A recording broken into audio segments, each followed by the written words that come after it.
é Pedro. Meu nome é Sabrina. Somos alunos da Escola Estadual Nova Canaã. Estamos apresentando um trabalho, letramento literário, conto mato-grossense contemporâneo em sala de aula. E estamos aqui para apresentar esse livro aqui, ó. Na margem esquerda do rio, conto de fim de século.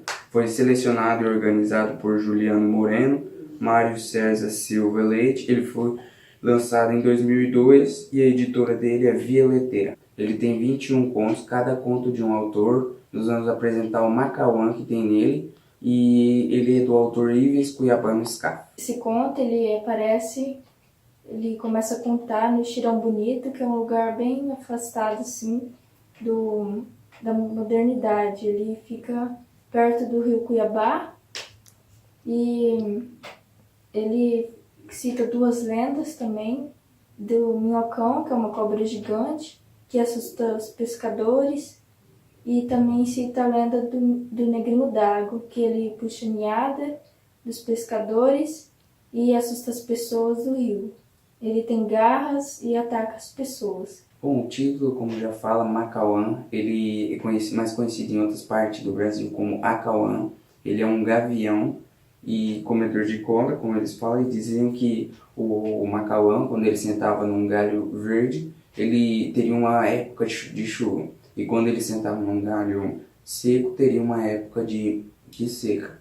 E tem algumas partes também que falam que o Macauã ele era comedor de cobra. Esse pássaro, que é conhecido em vários lugares do Brasil, fizeram uma música dele. Elba Ramalho fez uma música e Luiz Gonzaga fez outra música sobre esse pássaro. Na história, o Bugrinho é o personagem principal, que não se sabia quando ele tinha chegado lá. Mas o narrador, em terceira pessoa, fala que no começo da história, quando ele está começando a contar a história, ele fala que Bugrinho tem 10 ou 11 anos. Bugrinho, ele tinha um cesto no olho esquerdo. Ele era muito calado, muito quieto, e como ninguém sabia que eram seus pais, então ele ficava como cria de casa. Ele remendava canoa furada, tirava leite, apartava vaca, mexia doce, fazia os afazeres de casa, mas mesmo assim ele tinha tempo para brincar, tinha tempo para ir para a escola. O cesto que ele tinha era a mesma coisa que um tique, baixar a cabeça e piscar o olho, baixar a cabeça e piscar o olho, mas só o esquerdo. Um dia a professora chega na sala e fala para os alunos que vai chegar uma lancha, que é uma novidade lá, por causa que fazia anos que não chegava uma lancha, né? Aí todos eles ficam super animados. Aí o Bugrinho fala que já tinha andado numa lancha. Mas aí todos os colegas dele ficam super com raiva dele, com inveja. Então todas as crianças começaram a planejar uma maldade com ele. Começaram a chamar ele de mentiroso e começaram a fazer bullying com ele. Depois que eles começam a praticar bullying com o Bugrinho, ele começa a se isolar. Ele começa a chegar mais cedo na aula, sair mais cedo, começa a se isolar da turma, começa a ir pra floresta, subir em árvore, cavalgar, entrar em canavial. No Xirão Bonito tinha um lugar lá onde o Bugrinho gostava bastante de ir, que era no meio do mato, onde ele sabia que tinha vários gaviões.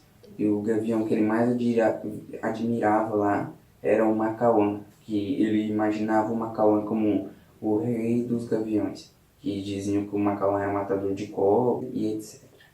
No conto Macauã, ele sofre bullying e também tem uma consequência, que ele se isola dos seus colegas. Mas na vida real também tem várias consequências, como a depressão, transtorno alimentar, mudança de humor, e pode ocorrer até o suicídio. No dia da chegada da lancha, Bugrinho estava voltando de um dos seus passeios solitários e os colegas dele tinham armado uma para ele e ficaram atrás do engenho. Quando ele foi chegando no engenho, os colegas deles caíram em cima dele que nem um bando de urubus, enfiaram um pano sujo na boca dele, amarraram ele, jogaram ele num saco preto e jogaram ele dentro do engenho, perto de uma usina abandonada. Jogaram ele dentro de uma sala que é chamada de purgar e o trancaram com um cadeado.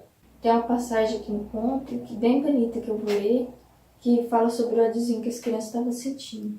Foi assim, o travo no coração daquelas crianças foi se ajuntando, e aquele ódiozinho que podia se apagar como um fósforo num terreno bem limpinho foi se ajuntando, se encorpando, se ajuntando como se fosse um fogo no canavial.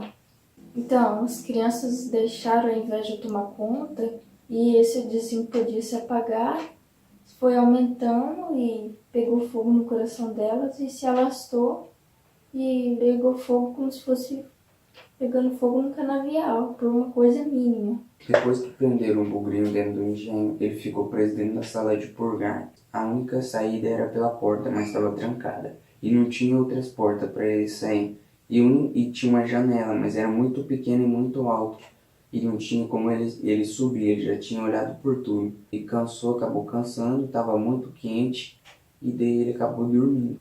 Enquanto isso, lá na lancha, todos estavam se divertindo, almoçaram, brincaram, correram pela lancha, conheceram todos os lugares, tudo que tinha direito, a professora também.